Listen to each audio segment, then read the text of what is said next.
काही नेते मंडळींच्या डोक्यात वारं गेलंय। हे मंत्री जर उंटावरून शेळा हाकत असतील तर अशा मंत्र्यांना घरची वाट दाखवा। मंत्र्यांच्या वागणुकीवरून खासदार श्रीकांत शिंदेंसमोर संतोष बांगरांचा संताप।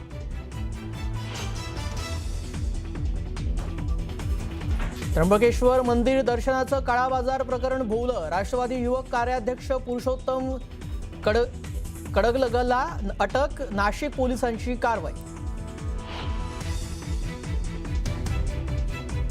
मधू खरात आणि नाशिकच्या पोलीस महानिरीक्षकांचे फोटो व्हिडिओ अंजली दमानियांकडून पोस्ट। दत्ता कराळींनी खरातला 18 फोन कॉल्स केल्याचा दमानियांचा आरोप। राज्यात 5 दिवस उष्णतेची लाट। विदर्भातील अनेक जिल्ह्याला पारा जाणार 40 डिग्री पार। काळजी घेण्याचं हवामान खात्याचं आवाहन। भारतरत्न डॉक्टर बाबासाहेब आंबेडकरांची 135वी जयंती। मुख्यमंत्री उपमुख्यमंत्र्यांकडून अभिवादन तर चैत्यभूमी परिसरात हेलिकॉप्टरमधून पुष्पवृष्टी। अमेरिका आणि इराण दरम्यान पुन्हा एकदा चर्चेचे संकेत। इराण चर्चेसाठी तयार असून पुन्हा संपर्क केल्याचा ट्रम्प यांचा दावा। इस्रायल आणि लेबनॉन दरम्यान अमेरिकेच्या वॉशिंग्टनमध्ये होणार चर्चा तर चर्चेतून कोणताही मार्ग निघणार नसून लढाईला तयार असल्याचा हिजबुल्लाहचा दावा। आणि अमेरिकेच्या नाकाबंदीनंतर हॉर्मुझमध्ये जहाजांची वाहतूक ठप्प। जहाजाला ब्लॅकमेल करणाऱ्या इराणला आता धडा मिळेल असा ट्रम्प यांचा दावा। अकोल्यामध्ये उन्हाचा तडाखा आता असं येऊ लागलाय। तापमानाचा पारा 43 अंशांवरती गेल्यामुळे या ठिकाणी नागरिक सगळे होरपळून निघतात आणि अकोल्यामध्ये ढगाळ वातावरण निवडताच सूर्यानं आपलं रौद्ररूप धारण केलंय आणि गेल्या 3 दिवसात कमाल तापमान तब्बल 5 ते 6 अंशांनी वाढलेलं आहे। रविवारी अकोल्याचं तापमान 43.1 अंश सेल्सिअस नोंदवलं गेलं तर दुसऱ्या दिवशी 43.8 अंश पारा पार गेला आणि दुपारच्या वेळेला अकोल्यातील मुख्य रस्ते तसंच बाजारपेठांमध्ये अक्षरशः शुकशुकाट पाहायला मिळतोय। उन्हाच्या झळा इतका तीव्र आहेत की नागरिक दुपारी 12 ते 4 या वेळेमध्ये घराबाहेर पडणं टाळतायत। त्यामुळे बाजारपेठ ही ओस पडली आहे।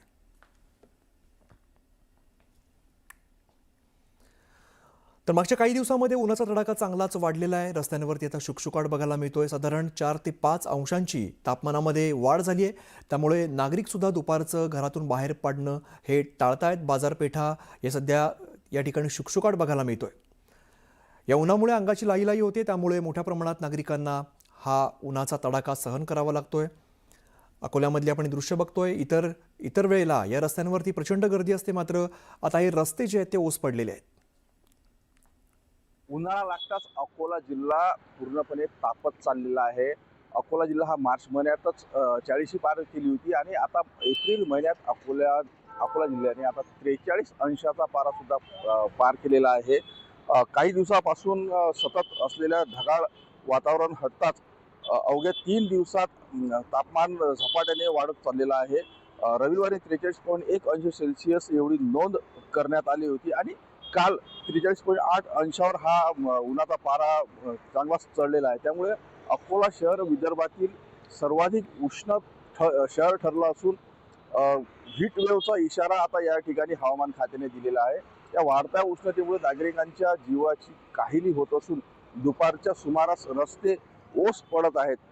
नागपूरतील प्रादेशिक हवामान विभागाने 13 ते 17 एप्रिल दरम्यान अकोला तसेच विदर्भातील इतर जिल्ह्यात उष्णतेची लाट तयार राहण्याच्या बाबत सूचना केलेल्या आहेत आणि या सूचनेनंतर आता प्रशासनाने नागरिकांना सतर्क राहण्याचा इशारा दिलेला आहे। कुंदन जाधव, न्यूज 18 मराठी, अकोला।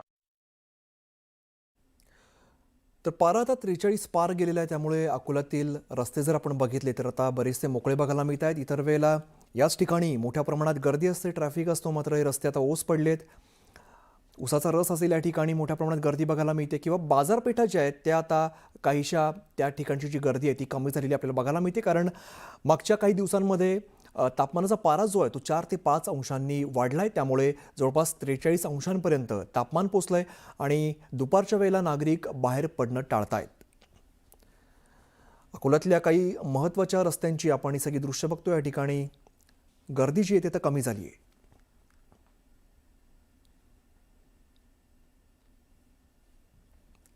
काल अकोल्याचा पारा 43 पॉईंट अशी नोंद झाली, टीव्हीवर बातमी आली.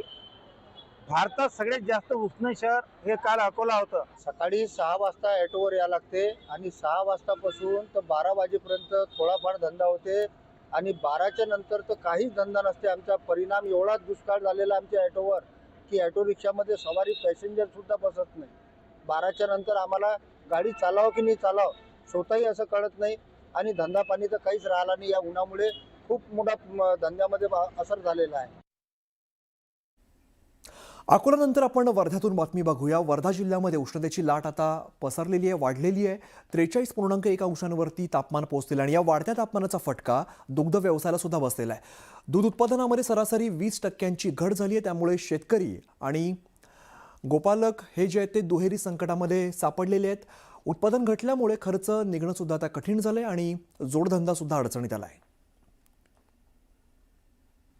विदर्भात उन्हाचा पारा जो आहे तो 40 अंशापार गेलेला आहे आणि याचा फटका शेतकऱ्यांचा जोडधंदा म्हणून जो दुग्ध व्यवसाय आहे तो शेतकऱ्यांकडून केला जातो, गोपालकांकडून केला जातो. मात्र तो दुग्ध व्यवसाय आता अडचणीत सापडतो की काय अशा स्थितीत शेतकरी सापडलेला आहे. विशेष म्हणजे ज्या गायींना हिरवा चारा पाहिजे असतो, मात्र तो चारा मात्र उन्हाच्या झळामुळे वाळला गेलेला आहे आणि विदर्भामध्ये हा जो चारा आहे तो मिळत नाही आहे. याचा फटका जो आहे तो गायीच्या मिळणाऱ्या दुधांवर होऊ लागलेला आहे. मोठ्या प्रमाणात जो दूध निघतं ते मात्र आता कमी प्रमाणात निघायला लागलेलं आहे आणि त्याची जी क्षमता आहे ती कमी झालेली आहे. विशेष म्हणजे चारा टंचाई आणि उन्हाच्या झळा यामुळे जो दूध उत्पादन जे आहे तर ते कमी झाल्याचं एकंदरीत दिसून येतं. शेतकऱ्यांचा जोडधंदा म्हणून हे पशुपालन केलं जातं. मात्र या पशूंना शेतीच्या खर्चातून याचा खर्च भागविला जातो, यांना खर्च लावला जातो. मात्र शेतीबरोबरच हा सुद्धा व्यवसाय जो आहे तर तो धोक्यात आल्यामुळे अडचणीत सापडल्याचं दिसून येतं. नरेंद्र मते, न्यूज 18 मराठी, वर्धा. मोठी बातमी आपण बघूया. इराणवरती दबाव आणण्याच्या रणनीतीचा एक भाग म्हणून अमेरिकेच्या नौदलाने इराणच्या सर्व बंदरांची आणि किनारपट्टी भागांची लष्करी नाकाबंदी सुरू केली आहे. या निर्णयामुळे आखातात पुन्हा एकदा तणाव वाढलाय. इराणने पर्शियन आखात आणि ओमानच्या आखातातील सर्व बंदरांवरती जोरदार हल्ले चढवले जातील अशी धमकी दिलेली आहे. नाकाबंदी आणि लष्करी हालचाली अमेरिकेच्या सेंट्रल कमांडनुसार ही नाकाबंदी सोमवारी सकाळी 10 वाजता सुरू झाली आणि इराणच्या बंदरांमध्ये जाणारी किंवा तिकडून येणारी सर्व जहाजं, मग ती कोणत्याही देशाची असो, त्यांच्यावरती ही कडक कारवाई केली जाईल असं अमेरिकेनं स्पष्ट केलं आहे. युद्धापूर्वी या मार्गावरून दिवसाला साधारण 135 जहाजं जात होती, जी आता केवळ 40 वरती आलेली आहेत. या नाकाबंदीमुळे मर्यादित वाहतूक थांबली आहे. मात्र अन्य देशांच्या बंदरांदरम्यानचा प्रवास करणाऱ्या जहाजांना सामुद्रधुनीतून जाण्याची परवानगी देण्यात आली आहे.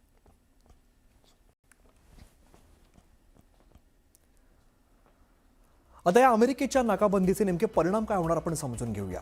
तर इराणचा तेल व्यापार जो तो पूर्णपणे ठप्प होणार आहे. इराणच्या पेट्रोकेमिकल उत्पादनांच्या निर्यातीला याचा फटका बसेल. सिमेंट असेल, स्टील आणि सुकामेवा निर्यातीला सुद्धा याचा मोठा फटका बसणार आहे. या नाकाबंदीमुळे इराणला निर्यातीसाठी जमिनीचा मार्ग आता निवडावा लागेल आणि इराणकडून भारत आहे, चीन आहे, या ठिकाणी येणारा जो तेल व्यापार आहे तो ठप्प होण्याची भीती आहे. नाकाबंदी यशस्वी झाली तर जगावरील ऊर्जा संकट पुन्हा एकदा गडद होईल आणि इराणी सरकारच्या महसुलाचा स्रोत हा बंद होणार आहे.